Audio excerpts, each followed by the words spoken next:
Hello, good afternoon and welcome to the Midday News on 3FM 92.7. My name is Beatrice Adu. The news is also live on Kasmi 107.1 FM and across the world at 3news.com. Coming up in the next 29 minutes.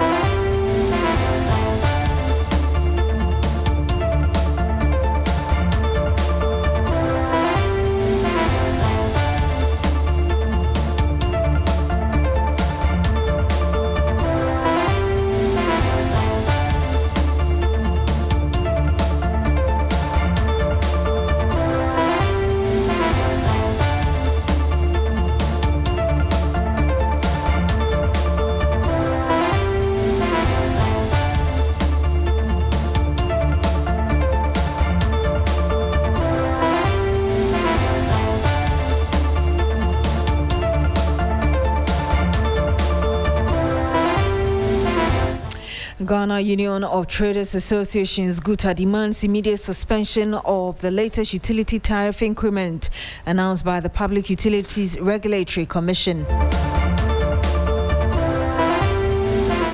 Meanwhile, Minority on Parliament Energy Committee is calling on the PURC to publish the full mathematical basis for every utility tariff adjustment made since January 2025, insisting that greater transparency is needed to justify the recurring increases.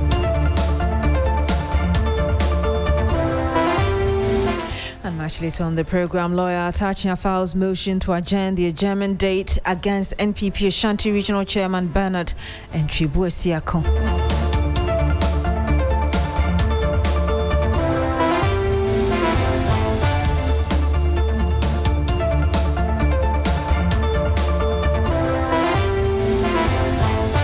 Thank you very much for joining us this afternoon. Now, 577 consumer complaints were reported to the PURC in the Bono region. The infractions included billing adjustment, connection irregularities, and unpaid bills. Public Relations Officer of the Commission, Julia Entry, told 3FM that all infractions have been resolved as part of efforts to reinforcing consumer protection and accountability in utility services. With the changes of tariffs that has been coming up. So this app basically helps consumers to calculate the right amount to pay for their bills.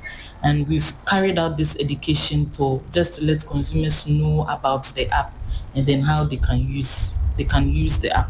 We are going to do it to the end of the year. So definitely before the year ends, it's going to reach every consumer in the region to make sure that consumers are satisfied, and then wherever we find any issue, we are going to address it head on. But then one thing we always advise is that when you have an issue, you should go to the utility company and report first. Go there, report your concern. When you don't get a satisfactory response, please come to the commission and let us also do our bit to help resolve your issue for you. And that was the PURC rather asking the media to educate the public on its mandate and encourage consumers to seek redress through the appropriate channels. But let's hear Julia Entry talk about the infractions which have been resolved as part of efforts to reinforcing consumer protection and complaint. These were complaints that came to us. These consumers were wrongfully billed, and then they came to the commission, and we helped for these bills to be recorrected. And so this money was given back to consumers who were wrongfully billed. And then we also have a recovery figure of 9,077.75 Ghana cedis. This is a recovery figure for utilities. Now, these are consumers who were owing utilities, and some had also carried out illegal connection. So they reported these consumers to us, and the commission helped for these consumers to pay these monies back to the utility companies. And it had the Public Relations Officer of the Public Utilities Regulatory Commission, Julia Entry. Some more here, and the Ghana Union of Traders Associations GUTA is demanding the immediate suspension of the latest utility tariff increases announced by the Public Utilities Regulatory Commission PURC, arguing that consumers and businesses should not be made to bear the burden of inefficiencies within the power sector. The call comes after the PURC approved a 3.49% increase in electricity tariffs and a 0.85% increase in water tariffs effective July 1, 2026. The Commission says the adjustments are necessary to reflect changes in key operational factors, including exchange rate movement, inflation, the electricity generation mix, and the cost of natural gas used in power generation. However, GUTA insists the economic indicators cited by the regulator do not justify the increases and warns that the additional cost burden could further strain businesses already grappling with high operational expenses. The association argues that before consumers are asked to pay more, inefficiencies and losses within the utility sector must first be addressed. Let's speak to Joseph Paddy, who is Vice President of GUTA, and he'll be joining us very shortly to bring us a bit more on this.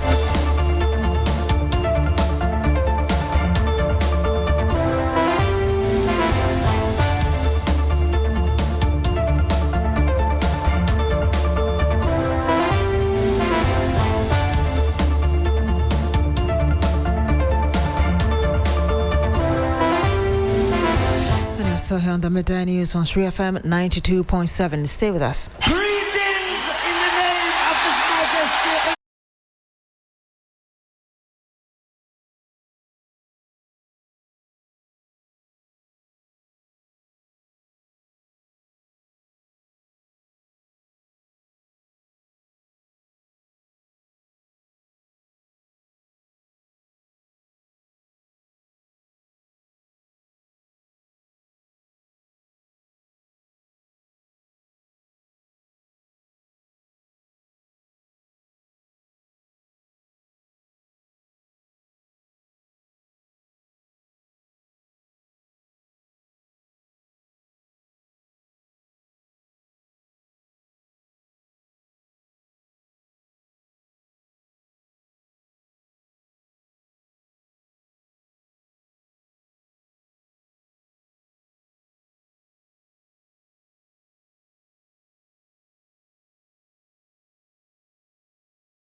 And so here on the Midday News on 3FM 92.7. Let's go to Parliament now, where we understand the minority is also speaking about the tariff increase. The increase is announced by the PURC to take effect from the 1st of July.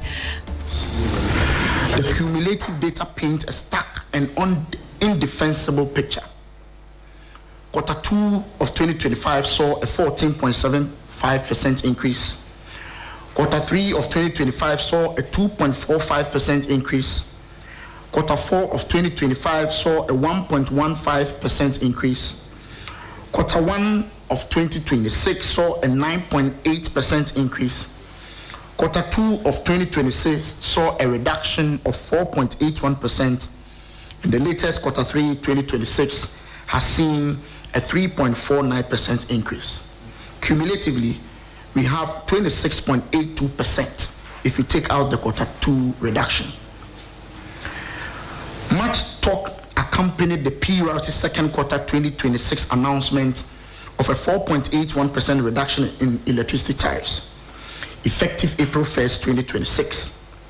Government communicators, NDC foot soldiers, and sympathetic media were dispatched to sing the praises of President Mahama's economic turnaround.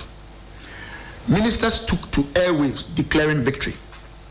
We cautioned them that this was not a policy achievement, but a quarterly technical adjustment driven entirely by a temporal appreciation of the Ghana cedi and a brief statistical dip in inflation.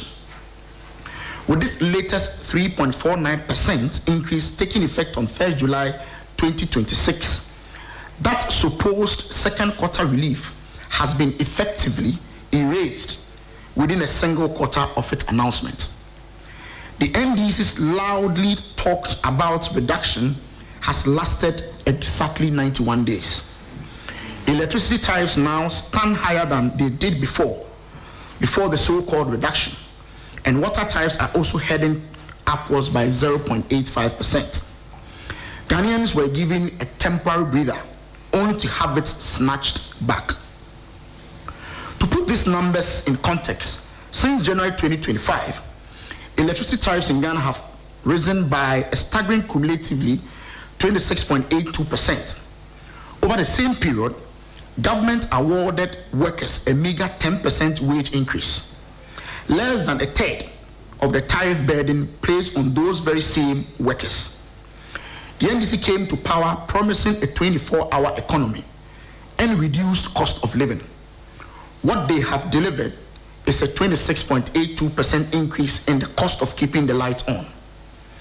Consider also what this means for industry.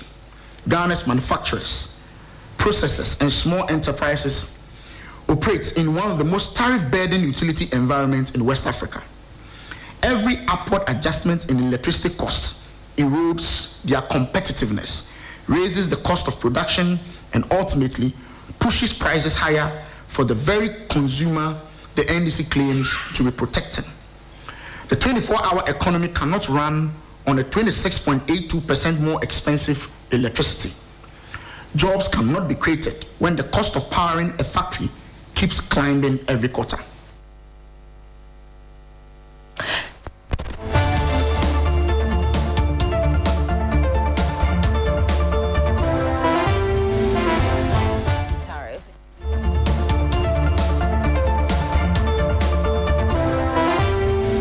And you had the ranking member of the Minority on the Energy Committee, Collins Aduma-Komensa, giving us the minority stance on the announcement made by the PURC regarding a tariff increment effective the 1st of July.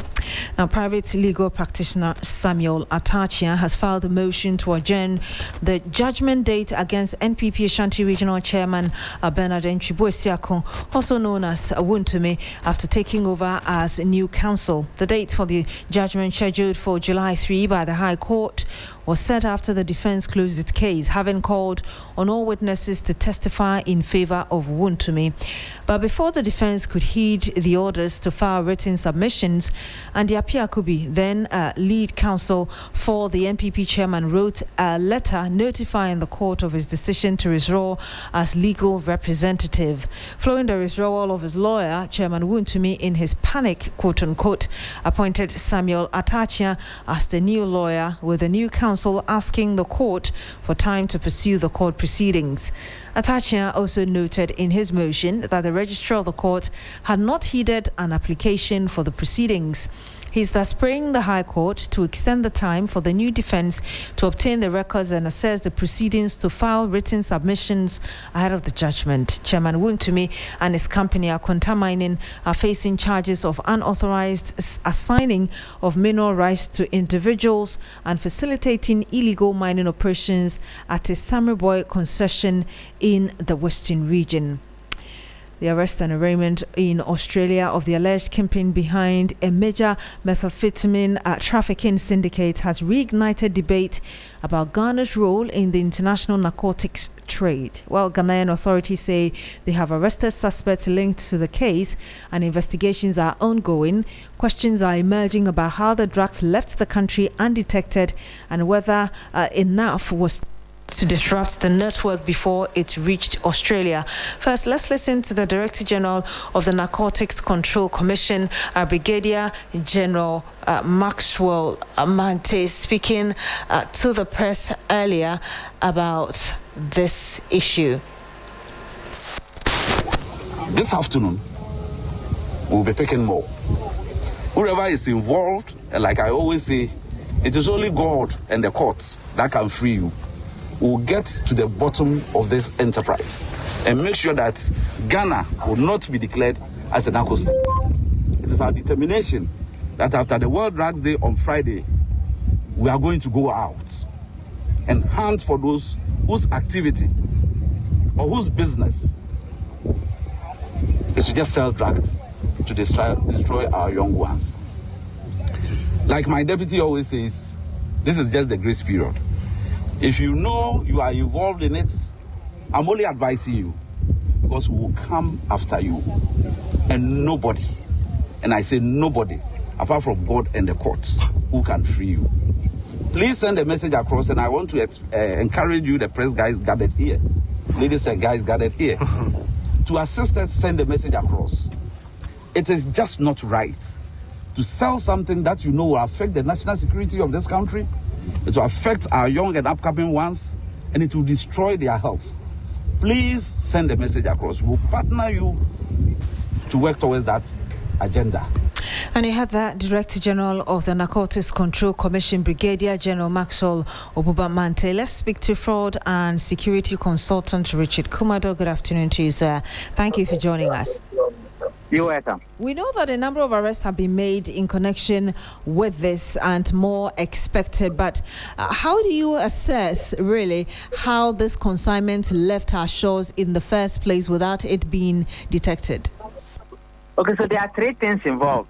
It is known that Ghana is an origin, a destination, and a transit point for all manner of crimes, including drugs.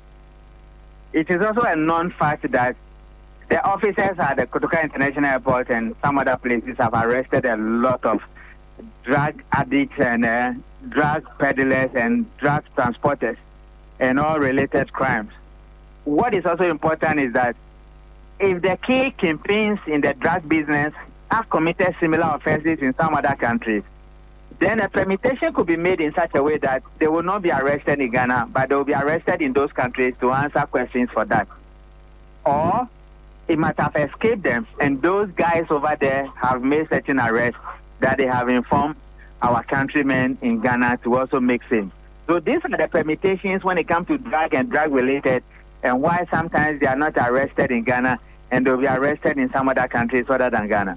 Beyond the arrest, I'm asking about how these huge, consignments eventually left, because they were intercepted at Sydney in Australia, and eventually. And so that is what I was explaining, that if the kingpin involved has committed similar offenses in some other countries, our officers here will deliberately not arrest you, but you'll be arrested at the point of destination in some other instances, or they would have prevented you from traveling in the first place, because if they arrest you here, there will be issues of extradition and issues of politics and issues of all manner of complications. So law enforcement officers have these peculiar agreements and arrangements with their counterparts all over the world, that if kingpins committed similar crimes in some other countries, they should allow them to be arrested in those other countries other than our country. Or it would have been the case that we didn't see and they saw. But in many cases, drugs have been arrested in Kotoka International Airport, and offenders have been prosecuted in that regard. So in this case, per the information given us by NACOC, we seem to be getting different arrests. So the one I talked about earlier was in Australia. She even has gone before the court and was denied bail as far back as 19th of June 2026. And she's a British actress, we were told. She was supposed to receive the consignment. What we were told by NACOC authorities was that the one they have arrested is a Ghanaian, and of course we understand that they've gone ahead to arrest more people. But really, does it signal a sign of some sort of lapses? Others argue that that could also be a case why we couldn't track it until it got to the area where it had to be received. No, there are differences. There are different permutations involved. We have also arrested people in this country that led to some other arrests to be made in some other countries. What happens is that when it comes to the drug trade, there are several people or several persons involved. So one arrest could trigger the arrest of some other person. Not long ago in this country, one of our big men was arrested in the U.S. For drug-related offenses. In that particular arrest scheme, a lot more arrests were made, not just in Ghana, not just in the U.S., but in some other countries like Canada in that related arena. So this is the way the operations happen within the drug environment. One arrest is made and the other ones are followed. It might be that we didn't see, but it could also be with my knowledge in this particular area. It could also be that they know this person has been doing drug trafficking for some time. Surveillance has been on this person. They have arranged with some other persons where they might have trafficked drug to, that it is better you guys pick this person up there. So we will alert you anytime they are coming so that arrest is made. And that is the way it works. Over the period, especially when Ghana has come on the radar as regards transiting of such illicit drugs, we hear authorities tell us that measures are being put in place to make it even more difficult to do so. Based on the information you have, how difficult is it really for drug consignments to pass through our systems to other places? It's very difficult because they made a lot of arrests. I can confidently speak to that when you go to Kotaka, there has been an improved search and seizure arrangement. A lot of seizure has been done. Drug peddlers have used various means and various methodologies to invade the sighting of the drug and even the identities. And I can say on authority that a lot more has been done at Kotoka International Airport. And that is why I have no doubt in my mind that even though they wouldn't want the general public to know, this particular one might be one of those arrangements within law enforcement, security, intelligence circles, that this person might have peddled drugs across certain geographical locations across the group. So it would be better we do not arrest such people here, but they are arrested in some other locations across the group. Or it could be the case that in spite of the difficulties we pose for drug peddlers at the airport, this particular one slipped through. Mr. Kumado, thank you so much for speaking to us. You are welcome. And you had there Richard Kumado. He's a fraud and security consultant, resident of Atonsu, Kuwait, in the Kumasi metropolis. May finally be seeing hope after years of battling devastating floods. For nearly 8 years, heavy rains have turned parts of the community into flood zones, destroying property and disrupting livelihoods. Now, a dredging exercise is underway to restore the flow of two major rivers and reduce the risks of flooding after a 3FM report. There's more in the following report. Whenever heavy rains hit Kumasi and its surrounding communities, residents of Atonsu, Kuwait brace themselves for another flood disaster. The situation, residents say, is caused by the overflowing Atonsu and Susan rivers, worsened by the indiscriminate dumping of refuse into the waterways, which obstruct the free flow of water. Over the years, several homes have been inundated, forcing families to count their losses after every major downpour. Concerned about the recurring challenge, residents have welcomed an ongoing dredging exercise aimed at desilting the rivers and improving drainage capacity. How can but this year, when I started, you say to say na mo we na say jai e mo nsuo ni san baby mu a e be ha ya dwempa senye adumako a Mr. Adumako ye nya no a obeboa ye animanimu ya employment na ha je be sere assembly no omman na anya ha. The intervention is spearheaded by cybersecurity expert and philanthropist Kwame Adomako Samuel, who says the initiative is intended to provide a long-term solution to the flooding menace. Ahead of the sudden flooding issue that occurred weeks ago after a heavy rain poured, now I came to assess the situation and I realized that it's something that I myself can help the people to make sure it doesn't happen again. Because always if we say we are relying on government's intervention, by the time that intervention comes, there might be a tragedy we might not be able to solve. So today I just took it upon myself to help the people here so that they will not see whatever they saw the last time the rain was so heavy here. Residents are expressing optimism that the dredging of the Atonsu and Susan rivers will reduce flooding and bring lasting relief to the community. Ibrahim Abubakar brought us that report from the Ashanti region. The Commissioner of the Commission on Human Rights and Administrative Justice Shraj, Dr. Joseph Whittal, has cautioned against the increasing use of plea bargaining in corruption-related cases. The issue has gained renewed attention following reports that the Ashanti Regional Chairman of the New Patriotic Party, Bernard Antwi Boasiako, popularly known as Chairman Wuntumi, has initiated plea bargain discussions with the Attorney General in a case in which he and two others are accused of causing a financial loss of 14.3 million Ghana cedis to the Ghana Export-Import Bank, Exim Bank. Now, while proponents argue that plea bargains can help recover stolen assets, save time and resources, and secure cooperation from accused persons, critics fear the process could allow influential individuals to avoid full accountability. Dr. Whittal says plea bargaining must be applied cautiously and should not be a tool that enables powerful persons accused of corruption to escape appropriate punishment. Plea bargaining is acceptable by law. It is, and let me say, it has been legislated by Parliament. Yeah. It is a way to resolve criminal and other corruption cases. So in principle, there's nothing wrong with it. But when it comes to corruption cases, because we don't want impunity, for people to think that, oh, I can dip my hand, take as much as I can, and negotiate with the Attorney General. That is where we need to draw the line.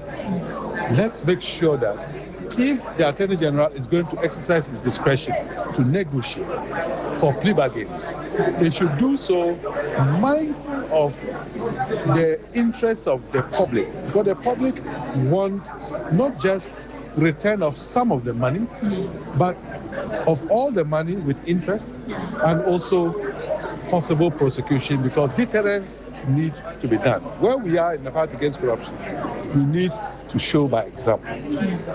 People should be prosecuted and detained. And you had the Commissioner of Shraj, Joseph Whittal. Deputy Finance Minister Thomas Nyarko Ampim says the Ghana Gold Board is helping curb gold smuggling and boost foreign exchange earnings. Speaking in Parliament, Mr. Ampim Nyarko disclosed that between January 2025 and May 2026, Gold Board purchased 135.8 metric tons of gold, with more than 135 metric tons sourced from the artisanal and small-scale mining sector. He said Gold Board spent about $16.1 billion on gold purchases during the period, including $9.8 billion in 2025, and generated over $10 billion in export revenue last year. He said the inflows from gold exports have contributed to the stability of the Ghana cedi while helping to reduce losses associated with gold smuggling. Available reports, including from Reuters, indicates that Ghana lost about $11.4 billion between 2019 and 2023 through gold smuggling. The Gold Board is gradually reversing this bleeding. Mr. Speaker, on the source of supply, Gold Board's supply comes from two principal channels. First, the artisanal and small-scale mining sector, and second, the large-scale mining companies. Mr. Speaker, the Gold Board purchases and aggregates gold principally from the artisanal and small-scale mining sector through licensed buyers operating under the Gold Board licensing regime. As of 31st May 2026, Gold Board had licensed a total of 1,184 buyers. Mr. Speaker, from January 2025 to May 2026, the Gold Board purchased a total of 135.843 metric tons of gold.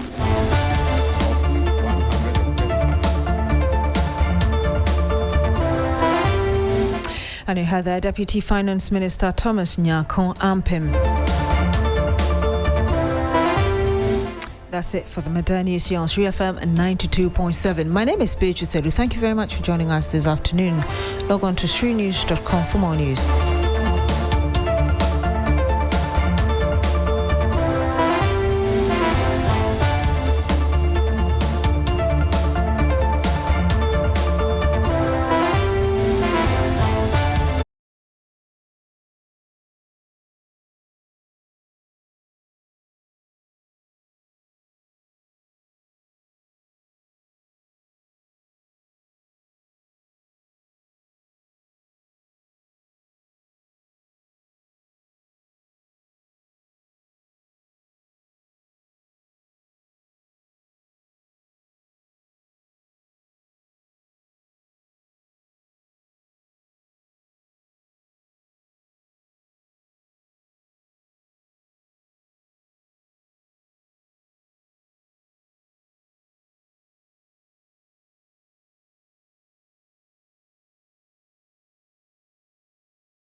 Hello there, good afternoon. Welcome to Business Daily here on 3FM 92.7. Coming up, President of GUTA calls for immediate halt to planned electricity tariff increase, stressing focus on sector inefficiencies.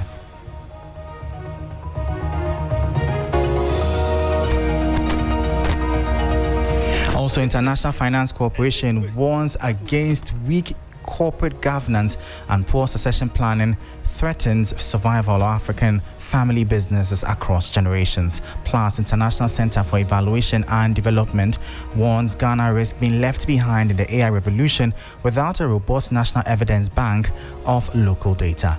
I am Michael Obodu. Details of these and many other stories lined up for you. Do stay tuned.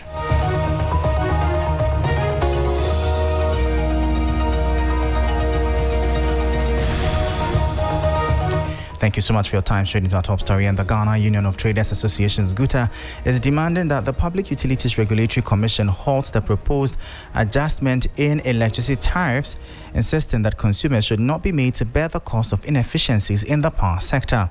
The call follows the PURC's announcement of an upward review in electricity tariffs, citing factors including exchange rate fluctuations, inflation, and rising costs of fuel as reasons for the proposed increase.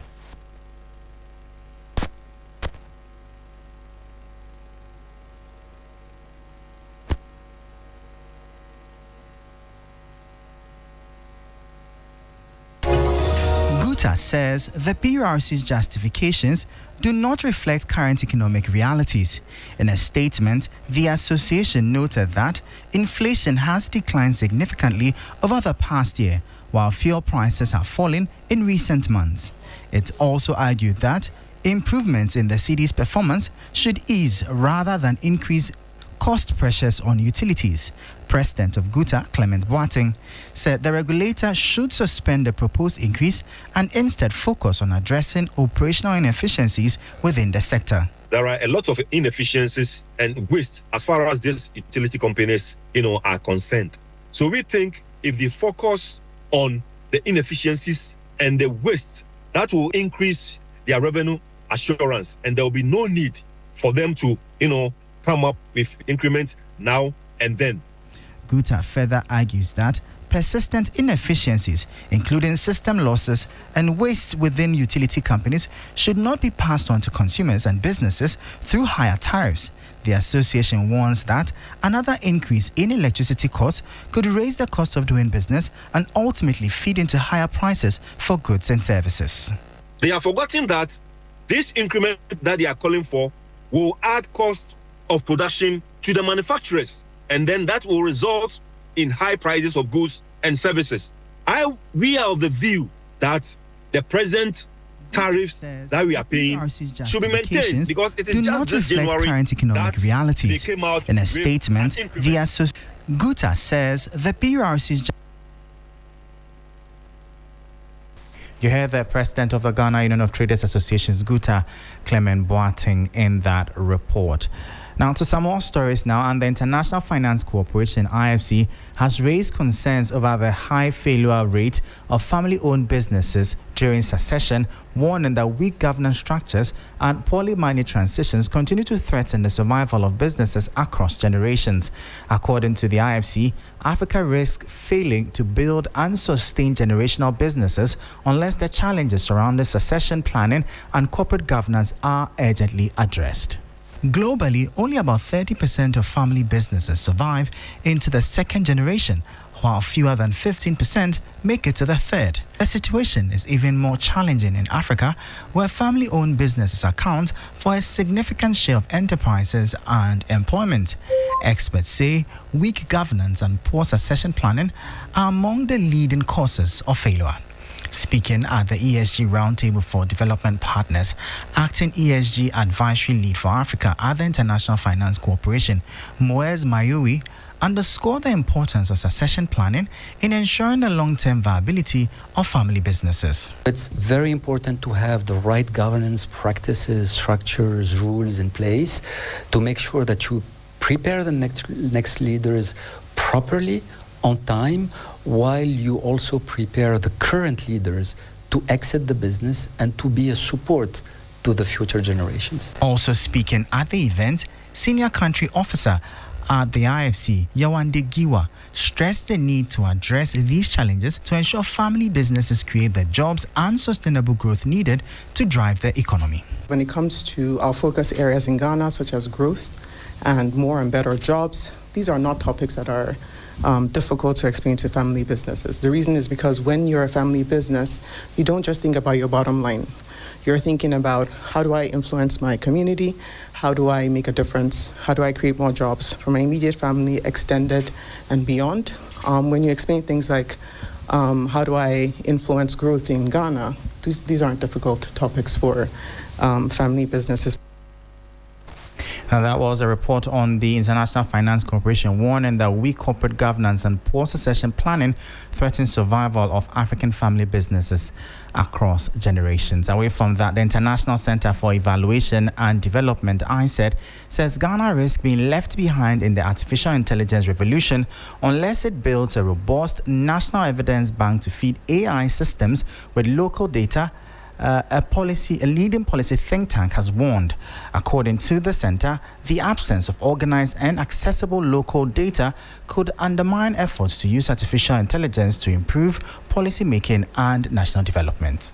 The International Center for Evaluation and Development says the absence of organized and accessible local data could undermine efforts to use artificial intelligence to improve policy making and national development. For policymakers, turning research into action often remains a challenge due to the time required to process data, the sheer volume of information generated, and the limited accessibility of research findings. Speaking at the Evidence to Action Conference and Exhibition 2026, President of ICED, Dr. David Amayao, said artificial intelligence could help bridge the gap between research and policymaking, but only if the country invests in a localized and credible data ecosystem. If you don't have an evidence bank in your country that the AI is synthesizing based on the context and the culture, then the AI will be giving you an evidence from other countries that are not trackable.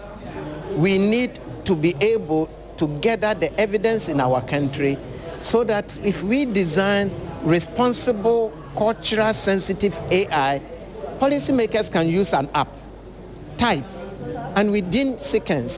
Government also reaffirmed its commitment to promoting evidence-based policymaking. Delivering remarks on behalf of the Chief of Staff, Presidential Staffer Shamima Muslim said government remains committed to ensuring that policy decisions are increasingly informed by credible data and research. His Excellency President John Dramani Mahama has been unequivocal.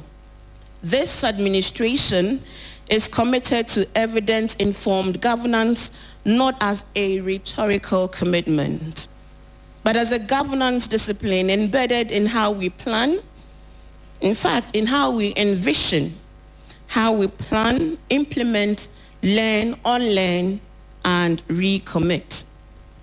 We are taking deliberate steps to strengthen analytical capacity within key ministries. You heard the Presidential Staffer Shamima Muslim bringing an end to today's edition of Business Daily here on 3FM 92.7. For more stories, check out our website at 3news.com/business. I am Michael Obodu. Thank you for tuning in. As always, please stay safe. Up next is Urban Blend and Black Rasta just walked in. Stay tuned.